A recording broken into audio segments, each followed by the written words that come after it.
मुंबई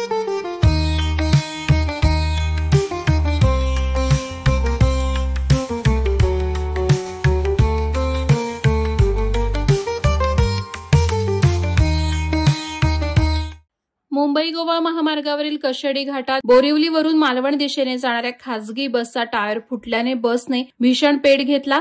या आगीत बस पूर्णपणे जळून खाक झाल्याची घटना शनिवार दिनांक 24 ऑगस्टच्या मध्यरात्री 2 वाजण्याच्या सुमारास घडली।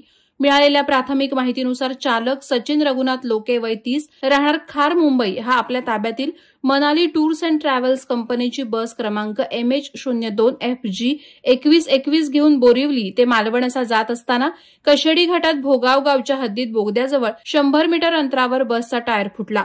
यानंतर अचानक आग लागल्याने प्रसंगावधान राखून चालकानं बस थांबवली आणि सर्व प्रवाशांना सुखरूप बसमधून बाहेर काढलं। या दरम्यान बसनं पेट घेतला आणि बघता बघता पूर्णपणे बस जळून खाक झाली। सुदैवानं सर्व प्रवासी वेळीच खाली उतरल्याने बचावलेत। अपघातग्रस्त खासगी बसमधून 44 प्रवासी, 2 चालक आणि 1 क्लीनर असे एकूण 47 जण प्रवास करत होते।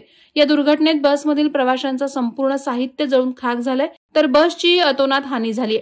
या घटनेची माहिती मिळताच पोलादपूरचे सहाय्यक पोलीस आणि कशेडी पोलिसांनी घटनास्थळी धाव घेतली आणि तात्काळ मदतकार्य केलं। घाबरलेल्या प्रवाशांना धीर देत त्यांच्या पुढच्या प्रवासाची सोय करण्यात आली। वादळवारा लाईव्हसाठी देवेंद्र दरेकर, पोलादपूर। नवी मुंबई व रायगड जिल्ह्यातील ताज्या बातम्या आणि घडामोडींसाठी सबस्क्राईब करा वादळवारा लाईव्ह चॅनल आणि दाबा बेल आयकॉन।